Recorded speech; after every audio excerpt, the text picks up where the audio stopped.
análise um pouco mais focada na economia de defesa, em suas funções à base industrial, um conflito de longuíssima duração.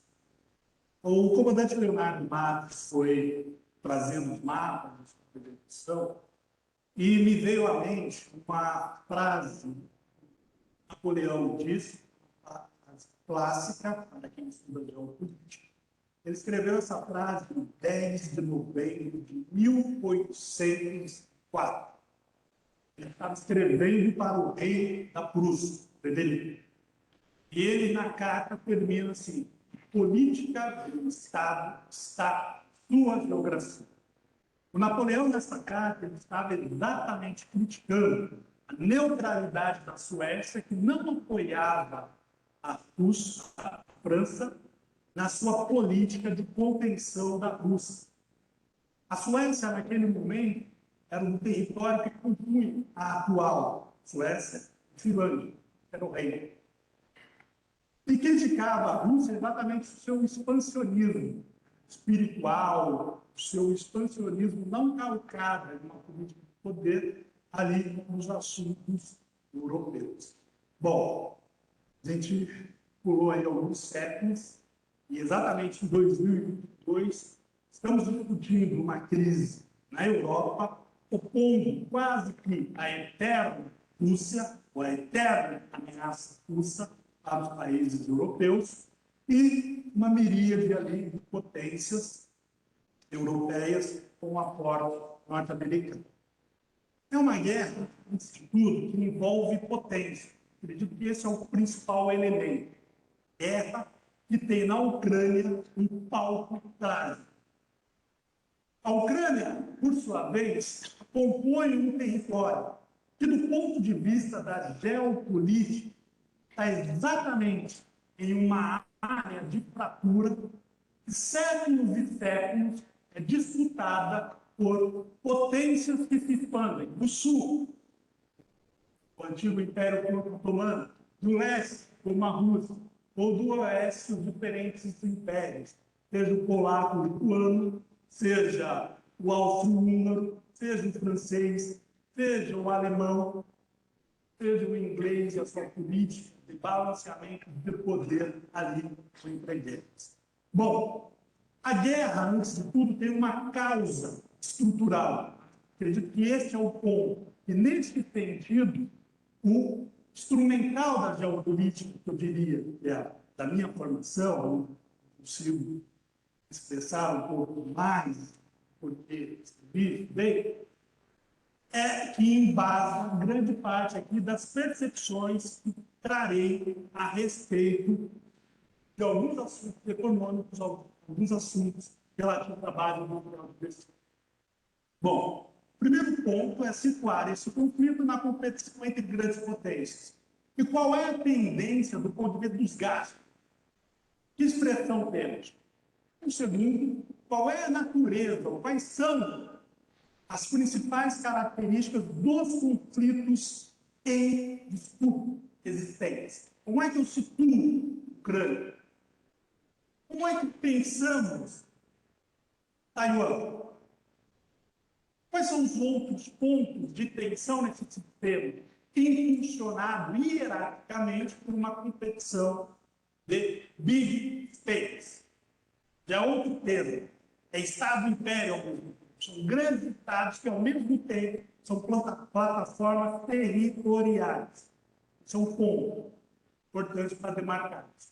Por fim, como é que a gente observa, ainda aqui preliminarmente, os embates na Ucrânia? Bom, três aspectos dessa ordem internacional. Sempre um momento, uma institucionalidade transitória impulsionada por acordos entre potências.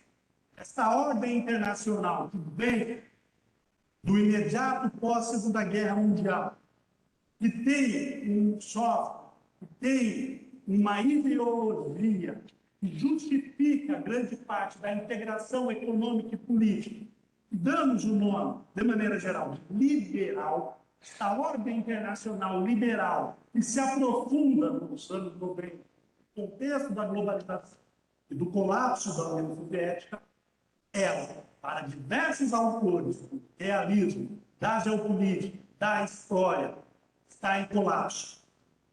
E eu diria, inclusive, para intelectuais, escritores liberais, como Fukuyama.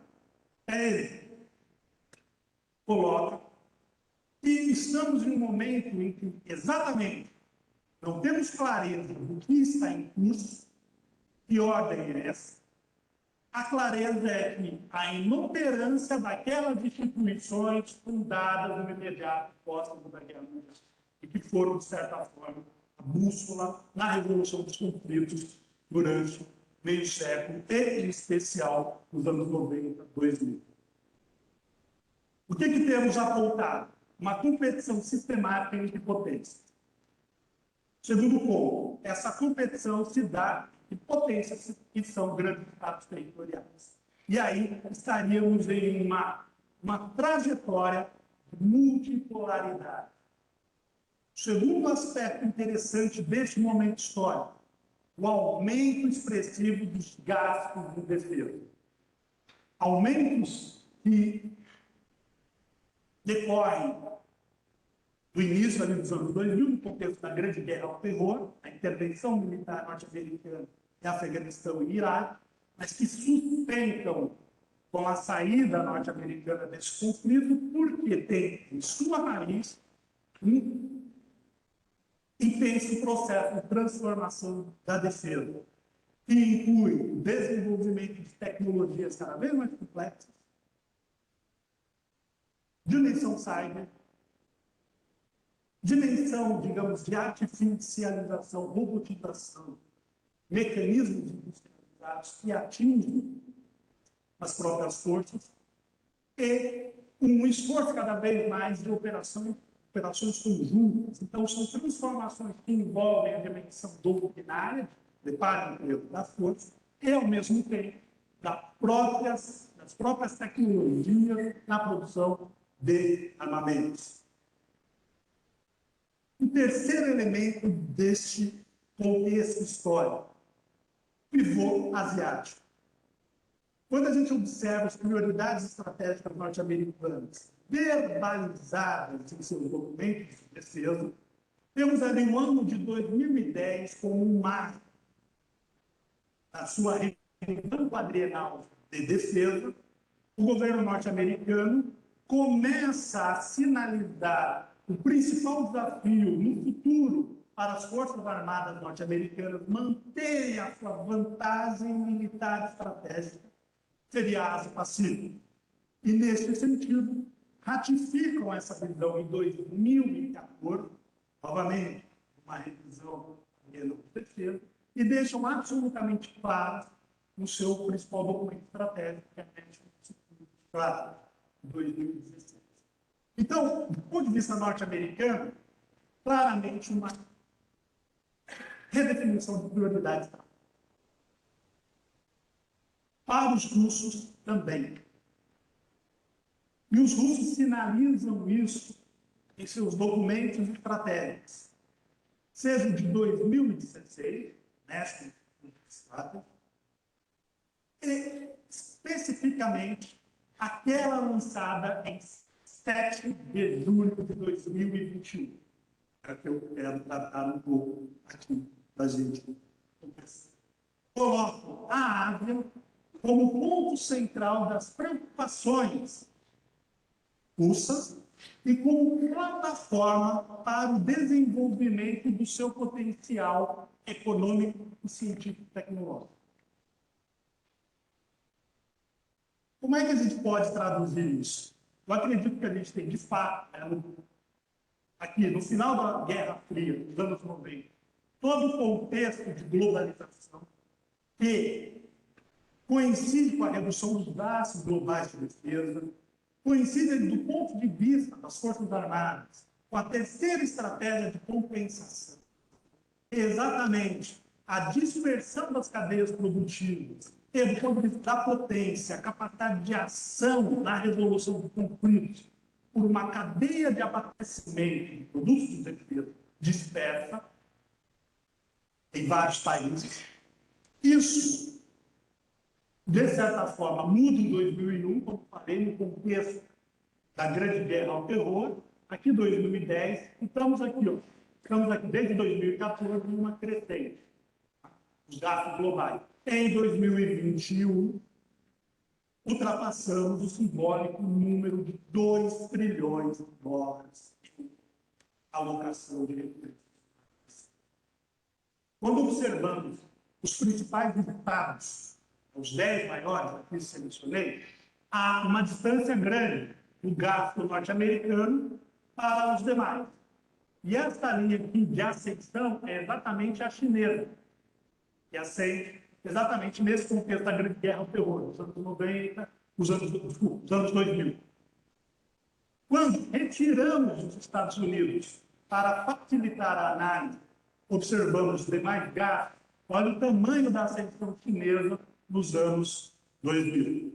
E os demais países, Japão, Índia, Reino Unido, Coreia do Sul, França, Alemanha, em um patamar aqui na casa dos 80, 90 bilhões de dólares. Bom, o que esses gastos de defesa nos colocam? Exatamente. O ano de 2009 foi o ano de maior incremento em termos reais. É o investimento recorde da década, impulsionado principalmente aqui por Chile e Estados Unidos. Cada um investiu mais de 6% a mais. Esses 6% dos Estados Unidos, claro, equivale a 56 bilhões a mais em 2009 e 2008. O Brasil, nesse mesmo ano, destinou para o conjunto do seu complexo de defesa 24 bilhões. Então, são números muito discrepantes. Quando a gente observa que dá o salto já para 2021, tivemos aqui um recuo da pandemia, os Estados Unidos recuaram significativamente, a China continuou expandindo, ela expande mais o gasto de defesa em relação ao seu percentual de crescimento do PIB, mau direcionamento, por conta dos seus programas de transferência e fusão de tecnologia militar e civil, e a Europa cresceu aqui a casa dos 4,8. Foi a macro-região que mais cresceu em termos absolutos. Isso impacta em termos de tecnologia no conjunto de transformações. Envolve artilharia, sistema de radar, armas semi-autônomas e autônomas, a questão do sistema SAR, drone, chame coletivo, ofensiva contra deslocamento de tropas, como fortemente guerra lá no Azerbaijão, na Armênia, na Nagorno-Karabakh, assim como Líbia e Síria. Uma tendência de expansão desses instrumentos, ao passo que os blindados vêm ampliando seus sistemas APS, exatamente para proibir ou ter uma resposta anti-drone ou anti-van. Os blindados, observam cada vez mais móveis, mísseis, nova geração de mísseis, guerra na Ucrânia, digamos, o portfólio, né, as capacidades existentes, seja do lado ocidental ou do lado russo, ou do da Marinha, ampliação das capacidades anfíbias, ampliação da presença, quando a gente observa a nova estratégia britânica e francesa, os britânicos, inclusive, alterando sua prioridade estratégica para o leste, colocando a China como potencial ameaça aos interesses britânicos futuros, uma modernização, incluindo atuação na área civil e marinha, quanto o exército, demandando cada vez mais tecnologias aeroespaciais. Essa interoperabilidade levando a dimensão de conquista, de maior domínio do espaço para a própria sede das forças.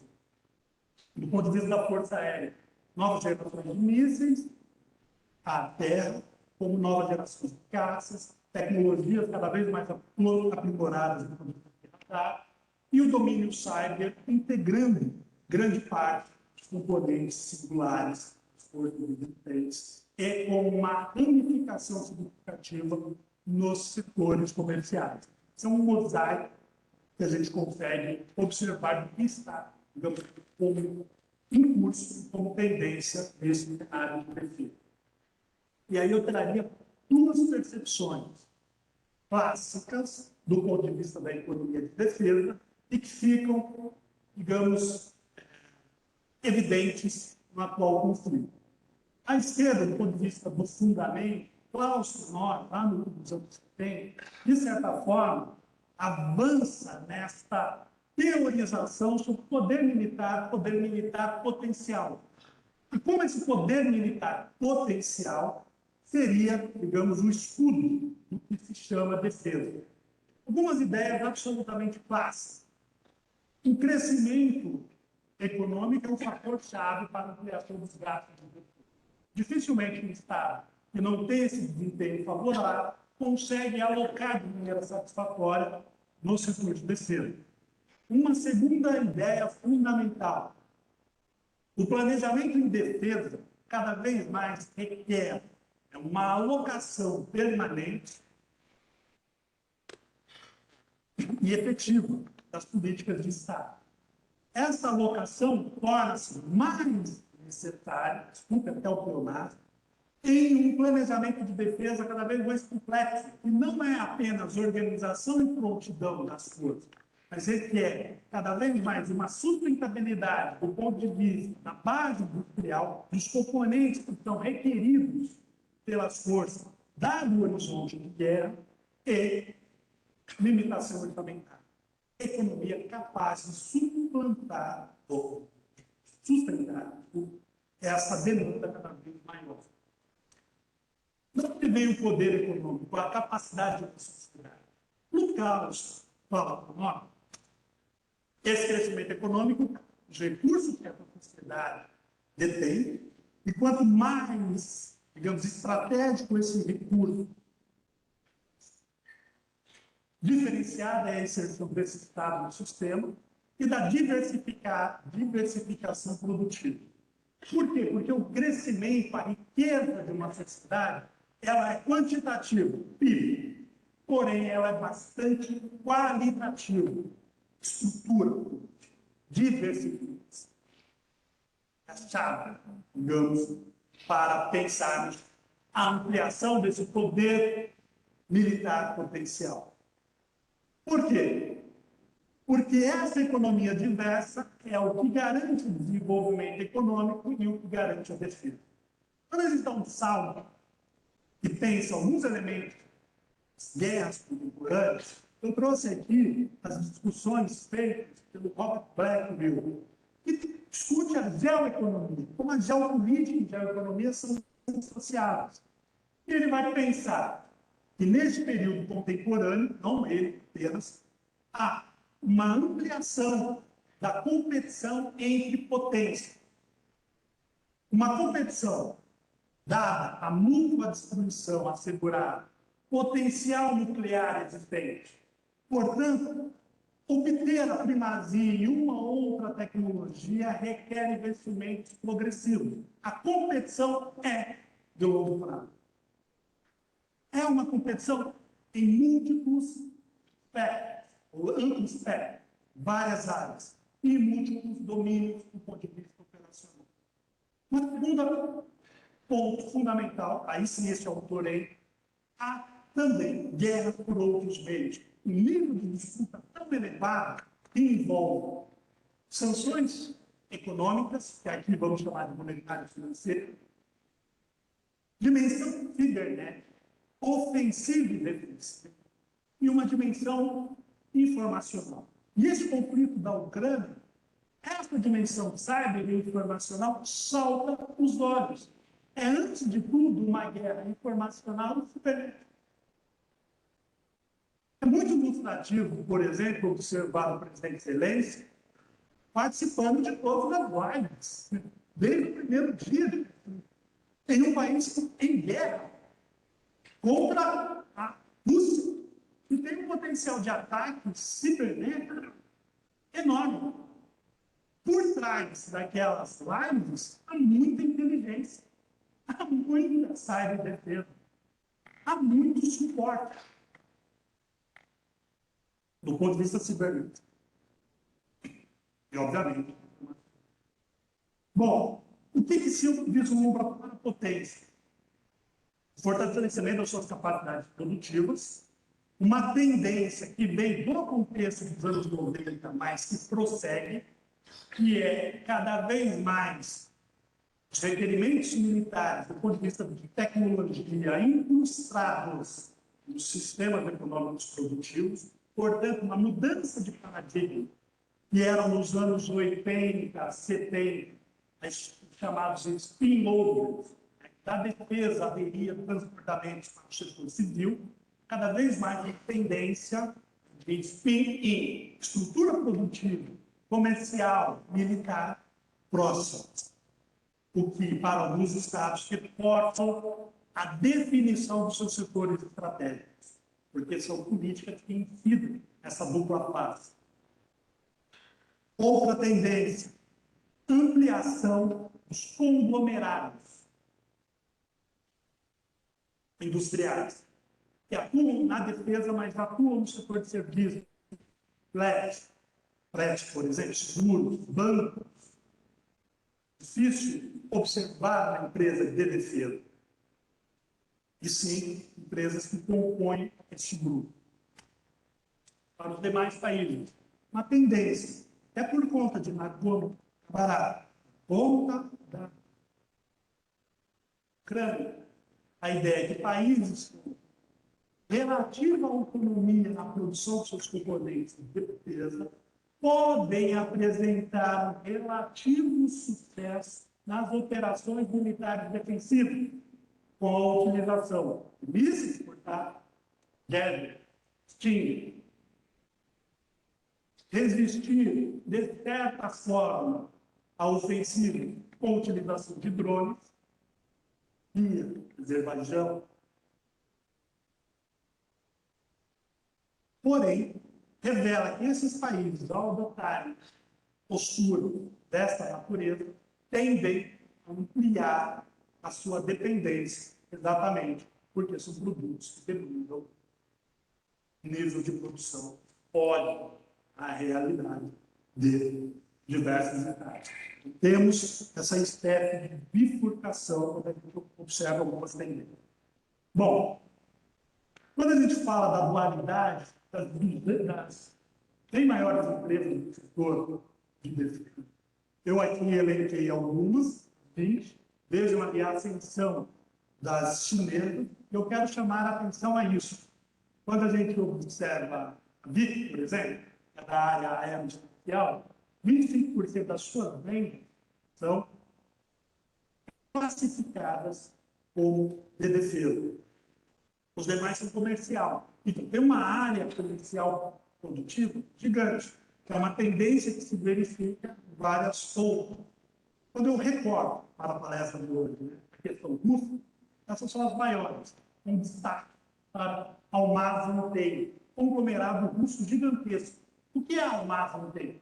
Está na área de saneamento básico, está no setor de transporte, está na área de fibra e está na indústria aeroespacial. As demais empresas dali, russas, exceto de construção naval, pertencem a um grande grupo chamado Rostec, que é uma corporação da área de defesa que visa impulsionar desenvolvimento de tecnologia e exportação desses componentes.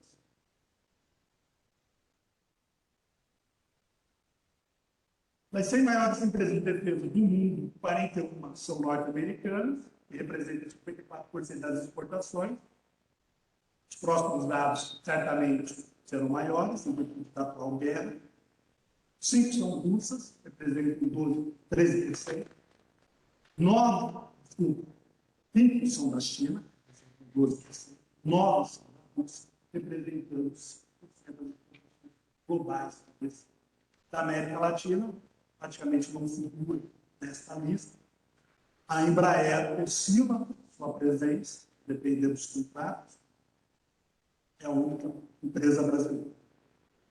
Bom, como situar este contexto? Como falei, se a gente utiliza os autores da geopolítica, é como se houvesse uma zona territorial reincidente de conflitos. Poderia relembrar dos clássicos para o pensamento britânico, Mackinder, em 1904, para pensar a geoestratégia inglesa, situava 2 países como central. A conquista do Reich, a Rússia, e o último parágrafo do Mackinder, China, que, por sua vez, utilizasse os recursos do Hitler, representaria o grande desafio para as potências. Isso em 1904. Spike escrevendo exatamente a mesma coisa dentro da geoestratégia norte-americana no contexto do entre guerras. Mas como ler? Os autores clássicos nos auxiliam bastante, mas aqui a gente vai utilizar uma pesquisa em curso, exatamente observar os documentos declaratórios de defesa, com 3 perguntas específicas. Como alguns estados definem as suas ameaças? Segunda pergunta, como essas prioridades estruturam as estratégias de defesa? E terceiro, como essa concepção político-estratégica alimenta políticas industriais que, por sua vez, repercutem na base produtiva. À luz disso, uma leitura bem rápida, panorâmica. Essa virada norte-americana na National Security lá em 2017, existem 3 grandes ameaças aos Estados Unidos. No primeiro plano, aqui, China e Rússia. São potências revisionistas. E o segundo patamar, Irã, Coreia do Norte. O terceiro patamar, grupos transnacionais, terrorismo.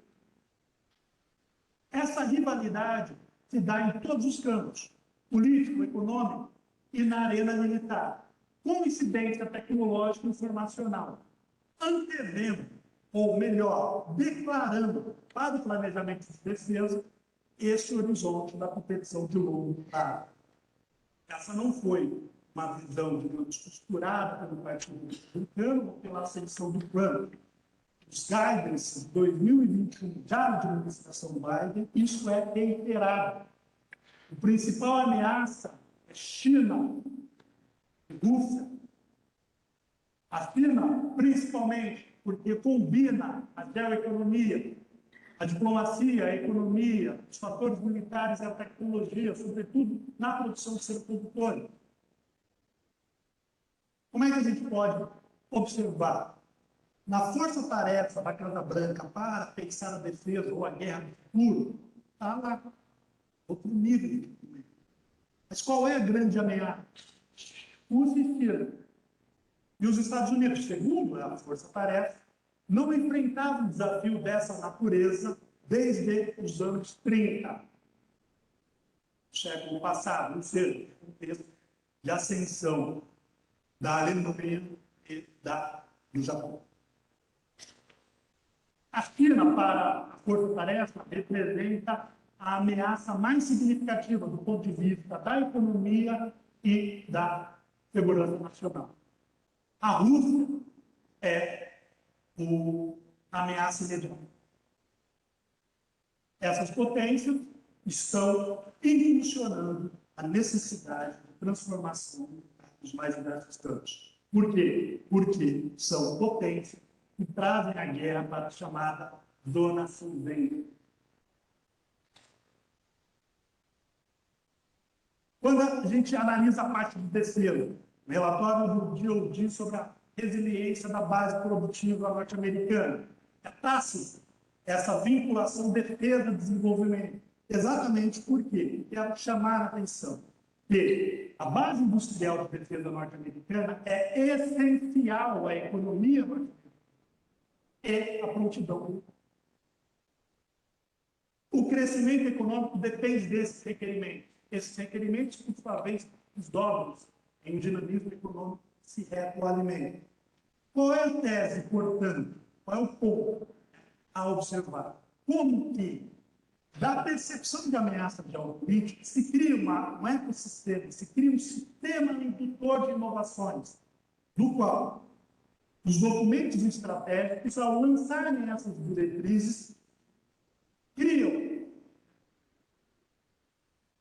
nortes para os diferentes departamentos definirem os seus setores. Portanto, na liderança norte-americana, na sua inserção, há uma drive geopolítica, orientação geopolítica à sua economia. Por isso, estão tão próximos. Um exemplo, não do documento estratégico, documento que incide política industrial. A Lei de Inovação e Competência de 2021 do Biden, que visa reconstituir a capacidade produtiva norte-americana em semicondutores. Por quê? Porque é essencial para atender os requerimentos das forças. E porque a cadeia produtiva dispersa é um fator de vulnerabilidade. Quando observa que 88% dos chips americanos são importados, 48% são de empresas norte-americanas. Entretanto, só 12 produzem nos Estados Unidos. A grande produção está no Sudeste Asiático, o que revela esses pontos de vulnerabilidade. Portanto, essa é a moldura. Quando a gente observa o caso russo, não é tão distinto. E aí eu quero chamar a atenção para a National Security Strategy do ano passado. E, do ponto de vista estratégico, é ampliar essa capacidade de defesa russa. Como?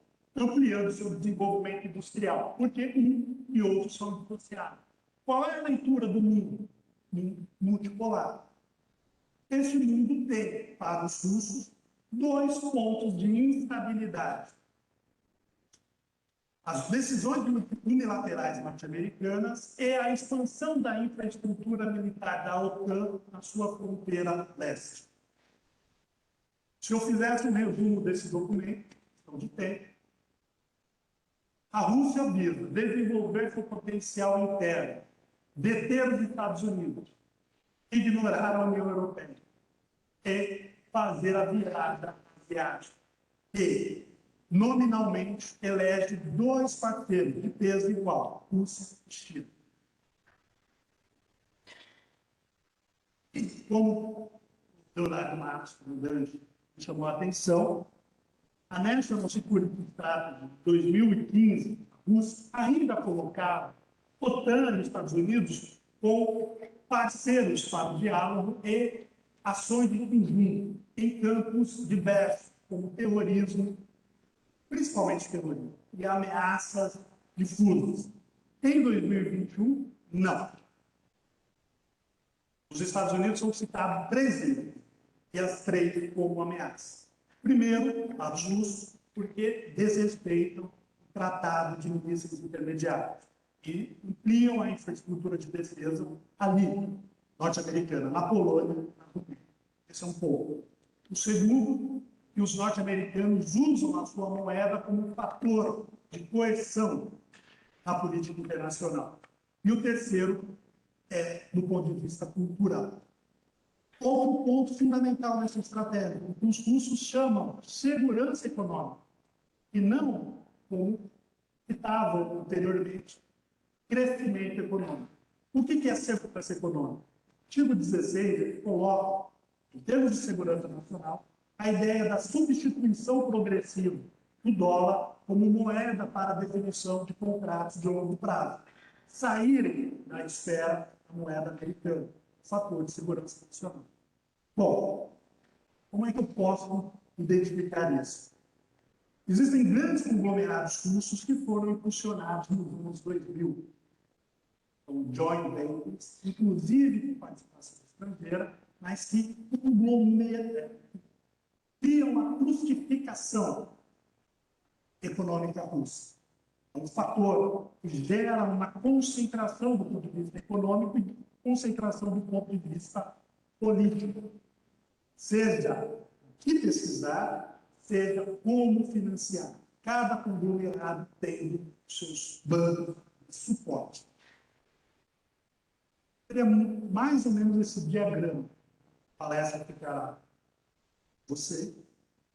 Essa é o esforço deles a tentar observar tomada de decisão que passa sempre pelo gabinete presidencial, que inclui sempre a defesa, e isso incide em todos os setores estratégicos russos.